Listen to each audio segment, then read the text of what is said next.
15 question को देख लेते हैं। पहले क्वेश्चन को रीड करते हैं, क्वेश्चन में क्या इंफॉर्मेशन दी है, उसके बाद इस क्वेश्चन को सॉल्यूशन की तरफ चलते हैं। क्वेश्चन ये दिया हुआ था कि 3 फेज शक्ति मापन में 2 वाट मीटर मेथड था, 2 वाट मीटर विधि थी। उसमें W1 और W2 की रीडिंग बतानी थी क्या होगी यदि पावर फैक्टर की वैल्यू क्या है, 0। तो आपको क्वेश्चन में जो इन्फॉर्मेशन दी, पहले हम इसको देख लेते हैं। क्वेश्चन में ये था कि जो पावर फैक्टर दिया हुआ है जिसको हम cos फाई बोलते हैं, वो वैल्यू कितनी दी हुई है, 0 है। तो चलिए अब हमको बताना है कि W1 और W2 की रीडिंग क्या होगी। तो W1 आपको बताया हुआ है, जो आपके सामने फर्स्ट वाट मीटर था, तो फर्स्ट वाट मीटर है उसकी रीडिंग होती है। चलिए, और W2 क्या था कि हमारा जो सेकंड वाट मीटर था इसकी रीडिंग है। तो हमने आपको बताया हुआ है जब कभी भी वाट मीटर में पावर फैक्टर आपको दिया गया हो तो आपको क्या फॉर्मूला यूज करना है, मैंने आपको बताया। तो चलिए इस क्वेश्चन को सॉल्व करते हैं। देखिए क्वेश्चन ये था, हमको W1 और W2 की रीडिंग निकालनी है। तो आपको बताया W1 क्या है, हमारी रीडिंग है जो वो फर्स्ट वाट मीटर की है, फर्स्ट वाट मीटर की रीडिंग है।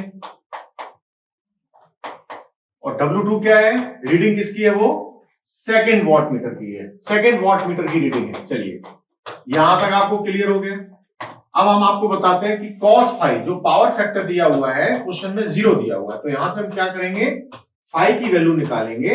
फाई की वैल्यू निकालेंगे तो क्या हो जाएगा, 0। cos इनवर्स 0 क्या होता है, 90 डिग्री होता है। तो आपको पता हो गया फाई की वैल्यू कितनी आ गई, 90। चलिए अब हम क्या करते हैं, पावर फैक्टर के बाद हम इस फॉर्मूले का यूज करेंगे।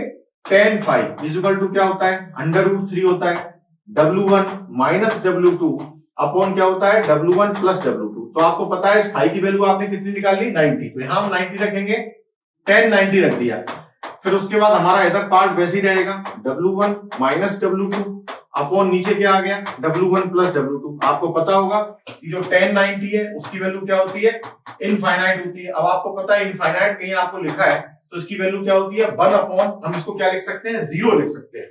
जब हम इसको 1 अपॉन 0 लिख सकते हैं तो यहां मैंने क्या किया, 1 अपॉन 0 कर दिया। यहां √3 था, यहाँ W1 माइनस W2 अपॉन क्या हो गया, W1 प्लस W2 आ गया। चलिए यहां देखते हैं हम क्या करेंगे, इसका क्रॉस मल्टीप्लाई जब करेंगे तो आपको 0 इस टर्म से मल्टीप्लाई हो जाएगा, 0 इंटू √3 ब्रैकेट में W1 माइनस W2 आ जाएगा, यहां आ जाएगा W1 प्लस W2। तो आपको पता है ये पूरी चीज क्या हो जाएगी, 0 हो जाएगी। चलिए यहां तक 0 आ गया। फिर हमने क्या देखा, W1 plus W2 is equal to 0। अब हम इधर करते हैं कि W1 इक्वल टू क्या आ गया, माइनस W2। तो आपको क्या इंफॉर्मेशन मिली इस वाले क्वेश्चन से कि आपकी W1 की जो रीडिंग है वो W2 की रीडिंग जो आपके सामने सेकंड वाट मीटर की रीडिंग है उसकी इक्वल होगी, लेकिन कैसी होगी, विपरीत होगी। क्योंकि यहाँ जो नेगेटिव साइन आपको दिख रहा है, जो आपके सामने अपोजिट मैंने एक साइन यहाँ बनाया हुआ है, इसको एक बार देख लेते हैं, इंडिकेट कर देते हैं। यहाँ जो नेगेटिव साइन है ये क्या बता रहा है, विपरीत डायरेक्शन में बता रहा है कि आपकी जो डायरेक्शन है वो विपरीत है।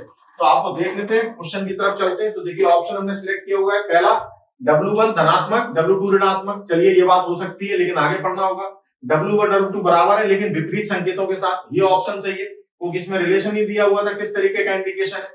W1 शून्य धनात्मक, ये ऑप्शन कैंसिल हो जाएगा। इक्वल तो है लेकिन दोनों पॉजिटिव नहीं है, तो आपके सामने ऑप्शन कौन सा होगा, बी ऑप्शन सही होगा क्वेश्चन का।